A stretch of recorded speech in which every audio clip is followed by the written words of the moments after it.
ये बुद्ध की उस बुनियादी शिक्षा की शुरुआत है जिसमें वे प्रत्युत समुत्पाद की बात करते हैं कि सब कुछ आपस में जुड़ा और निर्भर है, कोई भी चीज अकेले नहीं चलती।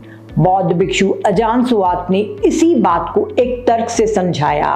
उन्होंने कहा कि यदि सच में कोई सर्वदयालु सृष्टिकर्ता होता तो वह ऐसा संसार क्यों बनाता जहां जीवों को जीने के लिए एक दूसरे को मारना या खाना पड़े। देखा जाए तो यह सही भी है।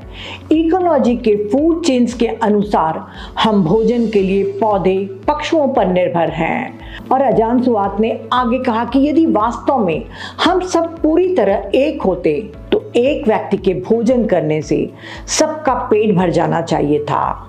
लेकिन वास्तविकता यह है कि हर जीव का शरीर अलग है, हर किसी की भूख अलग है। हमारा भोजन अक्सर किसी दूसरे जीव के श्रम या मृत्यु से आता है, अर्थात हम परस्पर निर्भर हैं। मध्यम निकाय 22 में बताया गया है कि भगवान बुद्ध ने एक बहुत सरल तर्क दिया है कि यदि हम और ब्रह्मांड सच में एक ही होते तो हमें ब्रह्मांड पर पूरा नियंत्रण होना चाहिए था। लेकिन वास्तविकता क्या है? हम अपने शरीर को भी पूरी तरह नियंत्रित नहीं कर सकते। हम बीमारी से नहीं बच सकते, हम बूढ़े होने से नहीं बच सकते, हम मृत्यु को नहीं रोक सकते।